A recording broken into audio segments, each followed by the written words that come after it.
Olá, pessoal, como vocês estão? Rompendo em fé nessa nova caminhada? É nova, sim, porque nós falamos que é um novo ano, né? Mas a vida ela continua, né? Talvez do mesmo jeito que estava o ano passado, mas ela continua às vezes do mesmo jeito. Mas nós podemos, né, fazer uma mudança, fazer as diferenças, né? Organizar as nossas finanças, organizar nossa saúde, organizar o nosso ministério, nossa palavra, organizar a nossa intimidade com Deus, a nossa comunhão com os irmãos, né? Então, assim, o ano ele continua. O que faz a mudança do ano somos nós, né? E o ano, cada vez mais, ele vai ficando o quê? Mais, né? Curto, né? Hoje eu estou falando com vocês e quando for no piscar de um olhar, já estamos no fim do ano, né? E eu revendo essa mensagem. Se Deus permitir que eu esteja. Mas nós sabemos que, né? A vida é um flash. De hoje, ela está sendo um flash. Amanhã, ela pode ser simplesmente como uma bolha de sabão. Estourar e ó, sumir. Mas o que eu quero falar para vocês, meus irmãos, eu não vou ler muito aqui na Bíblia, mas eu quero falar algo assim para trazer, né, esperança para sua vida. Não sei qual tribulação que você está passando, qual desafios, quais lutas, né, você está passando, nós estamos passando, né? E não só nós, a natureza, os animais, eles têm pedido socorro a Deus, né? Porque eles têm vivido, né? Quanto sofrimento, quanta maldade, né? Tantos animais do campo, quantos animais selvagens, quantos animais domésticos, quantas plantas, né? Então, assim, toda a natureza, né? Tem pedido socorro, né? Tem clamado ao Senhor. E Deus ouve o clamor de toda a tua terra, de toda a tua natureza, né? A própria terra, né? Ela pede socorro, né? Então, o que que acontece? Eu estava ali hoje fazendo almoço, eu ia até fazer o vídeo, mas não deu. Eu tive que pagar algumas coisas aqui para dar o tempo. E eu estava ali, eu fechei os olhos e eu comecei a olhar, meditar, pensando ali. Eu já tinha feito meus devocionais ali pela manhã. Pela manhã, assim, né? 6 horas. Acordei de manhã, madrugada, para orar, 6 horas. E depois eu deitei de novo e acordei 11 horas. Tudo diferente, hein? 11 horas e fui orar e meditar. E nessas 11 horas eu fui para a minha cozinha ali, sentei na mesa, né? Eu creio que a mesa é um lugar de comunhão. Jesus, né? Sentava ali na mesa para fazer comunhão, né?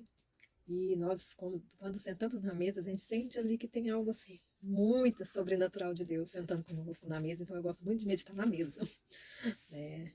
E eu sentei ali naquela mesa e eu comecei a pensar, Deus, é o Senhor que enviou as pragas. Então é o Senhor que fez as pragas, né? O Senhor permitiu as pragas.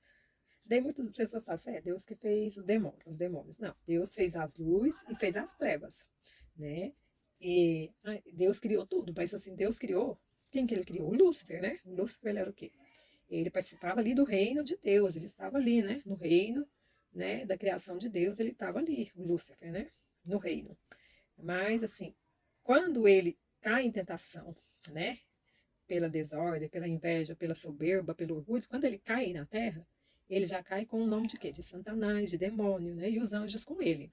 Mas não é que Deus fez os demônios, né? Os Satanás. Não, Deus fez o Lúcifer, né? Ele que se transformou, né? Ele quis, né, sair ali daquela presença de Deus, ele que se transformou. Então, e muitas vezes somos nós. Deus fez eu, fez você, né? E às vezes aquilo que eu transformei, que não foi agrado do Senhor, não é Deus que me transformou assim, é eu mesma, a minha natureza pecaminosa, né? Que nos faz isso. Deus fez Adão e Eva, né? Fez eles ali na imagem e perfeição de Deus. Mas é eles que se transformou no pecado, é eles que, né? Então, assim, quando Deus, né? A gente fala que Deus fez todas as coisas, ele fez, mas às vezes você fala assim, mas por que Deus permite o mal? Né? O mal ele está aí porque é o pecado que está no mundo, né? É o que fez transformar o pecado, mas nós não precisamos, não nos conformamos com as coisas que estão neste mundo. E depois eu comecei a pensar, eu falei assim, o Senhor fez todas as coisas, então Deus sabe de tudo, né? E Ele sabe de toda a sua criação. E eu fechei os olhos e eu comecei a pensar assim, vi um mar, a hora que eu fechei os olhos, eu vi um mar e eu vi aquele pessoal, né, que estava ali fugindo ali do Egito, né, que tinha passado ali, né, o Egito passou por aquelas pragas, por aquelas, né, Faraó perseguindo ali Moisés, e eu fechei os olhos e eu vi aquele mar enorme fechando. E eu olhei ele do lado de lá, o mar, com aquela luz do sol nascendo, aquela luz, e eu falei, Senhor, mas para me chegar do lado de lá, precisa abrir, né, o caminho. Mas mesmo abrindo o caminho, eu não consigo ir no caminho se eu não estiver ligada junto com o caminho, porque se eu for entrar no mar, eu vou me afundar, vou me afogar, né? Mesmo que o mar se abre. Então o Senhor me mostrou, né? Quando Deus abriu o mar ali, ele não abriu o mar, naquele mar, fecha os olhos, abre o mar. Quando ele abriu o mar, aquele povo atravessou, Deus fez um caminho ali. Aquele caminho estava difícil, sim, de atravessar, né?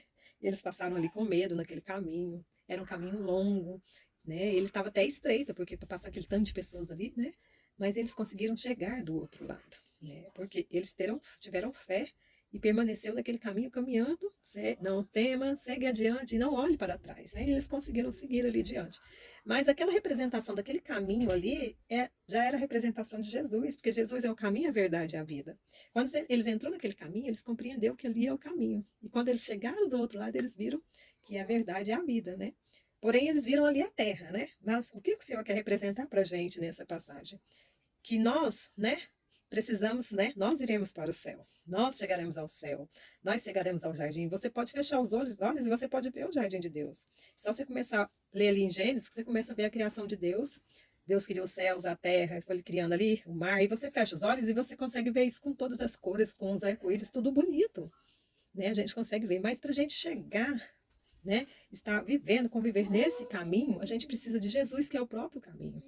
Seja qual for a luta que você está passando, né? Ainda que você esteja entrando no caminho, você precisa permanecer com o caminho, com Jesus. Porque só Ele pode nos levar até Deus.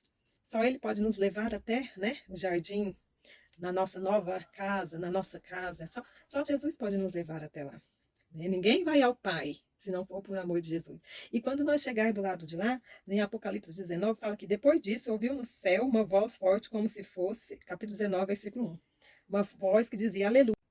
Então, gente, nós vamos chegar, né, pra gente. Eu tive que parar aqui no celular dele. Daí, em Apocalipse 19, tem uma promessa de que quando você, né, enquanto nós estamos aqui, né, entrando nesse caminho, nós não precisamos olhar para trás e voltar atrás, né? O que nos faz voltar atrás é só todas as memórias daquilo que nos dá esperança, né? O que nos dá esperança? O que te traz a memória, né, do seu passado que te dá esperança? Né? Então, é isso. O seu passado ele só tem que vir à sua memória para te dar esperança para o futuro na presença de Deus. Porque se o seu passado ele não te dá uma esperança, ele pode te fazer o quê? Ficar parado no caminho, ele pode te fazer ficar um morto-vivo, ele pode te fazer frustrar, ele pode te fazer não perdoar, ele pode fazer você não orar por aqueles que te perseguem, por aqueles que te odeiam, ele pode te fazer cair em tentação. Então, nós precisamos o quê? Estar nesse caminho, permanecer, né? Deixar as pragas que ficou lá no Egito, não olhar, mas olhar aquilo que nos dá esperança, porque aquelas pessoas, quando estavam passando no caminho, elas pensaram, quantas pragas chegaram, né? Mas nós não fomos atingidos. E aquilo aí foi dando esperança, eles foram vendo ali, né? Então, muitas coisas, né, o Senhor tem falado conosco. Então, que nós possamos estar nesse caminho. Se Jesus tem falado, se Deus está falando de caminho, gente, é porque Deus quer nos preparar. E para nós andarmos nesse caminho, nós precisamos estar. Todos os dias a gente entra no caminho e fala, Senhor, que eu possa entrar no arrependimento. Senhor, que eu possa viver o verdadeiro arrependimento, que eu possa viver o sobrenatural com o Senhor, que eu possa voltar ao primeiro amor com Jesus, que eu possa crer no Espírito Santo que me conduz em todos os momentos, em qualquer situação, e que eu possa crer que eu estou contigo, Deus, porque hoje eu estou juntinho no caminho. E eu não estou só, eu estou com Jesus, eu estou com Deus, eu estou com o Espírito Santo. E é isso que nós precisamos permanecer nesse caminho, em qualquer situação. E fazer com que as pessoas vejam que enquanto você está passando nesse caminho estreito, nesse caminho largo, difícil, ainda que você esteja nesse caminho, você está o quê? Sendo luz, sendo sal. E quando eles começam a ver você, com todas essas lutas, sendo luz, sendo sal, você pode sim trazer pessoas para entrar nesse mesmo caminho que você está. Você sabe por quê? Porque nós somos carta viva de Deus.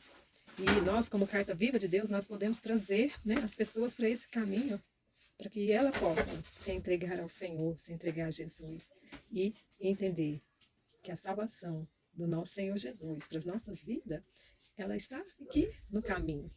E que esse caminho não vai ser fácil, mas ele tem a alegria do Senhor, que é a nossa força. E lá na frente você vai cantar o hino da vitória, que está aqui em Apocalipse 19, no versículo fala assim: depois disso, ouvi no céu uma voz forte, como se fosse a de uma grande multidão que dizia: Aleluia, a salvação, a glória e o poder pertencem ao nosso Deus. Glória a Deus. Os seus julgamentos são verdadeiros e justos.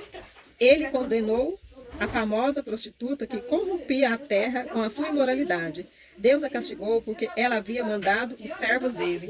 Amém? E esse caminho, gente, você já viu quando o casamento na igreja? tenho, né? Pode ser uma igreja pequena, pode ser numa chácara, pode ser no campo, pode ser num casamento civil, pode ser na igreja. Quando você está no casamento, tem um caminho, né? Tem pessoas ali, mas tem um caminho para passar o noivo e a noiva. E quando eles estão passando naquele caminho, eles estão o quê? Com a noiva. Eles estão como a noiva, porque Jesus vem buscar a noiva. E é dessa forma. E vocês podem ler como é que fala? Apocalipse 19, a partir do versículo 5, que fala a festa do casamento do Cordeiro, porque eu acho que não vai dar tempo. Então veio do trono o som de uma voz que dizia: Louvem o nosso Deus, todos os seus servos e todos os que o temem. Glória, solecantas, aleluia. Irmãos e minhas irmãs, aqui no capítulo 19 fala, né? No versículo 5, a festa do casamento do Cordeiro. Então veio do trono o som de uma voz que dizia: Louve ao nosso Deus todos os seus servos e todos os que o temem. Glória a Deus, que nós possamos louvar o Senhor. Tantas pessoas importantes como as humildes. Nesse caminho não tem pessoas tão importantes ou melhores que as outras. Seja as importantes, né, ou as humildes, né? Aí ouviu um som que parecia a voz de uma grande multidão, como o barulho de uma grande cachoeira, ou como fortes trovões que dizia: Aleluia, pois o Senhor nosso Deus, o Todo-Poderoso, é Rei. Fiquemos alegres e felizes e louvemos a sua glória, porque chegou a hora da festa do casamento do Cordeiro e a noiva já se preparou para receber. E que estamos vivendo num tempo em que as igrejas, que é a casa do Senhor, a igreja, nós, né? Mas também a igreja, o templo do Senhor, né? Nosso templo como corpo e o templo da casa do Senhor que estamos em comunhão, está preparando, né? Louvemos a sua glória, porque chegou a hora da festa do casamento do Cordeiro e a noiva já se preparou para recebê-lo. Então nós estamos em tempo de preparar, de receber, né? Daí continua aqui. E a ela foi dado um linho finíssimo, um linho brilhante e puro para se vestir. Então a noiva ela vai se vestir desse linho fino, né, dessa pureza, porque ela vai se arrepender dos seus pecados. Ela vai estar pura para receber o nosso Senhor e Salvador. Em nome do Senhor Jesus, glória, cantas, aleluias. É Deus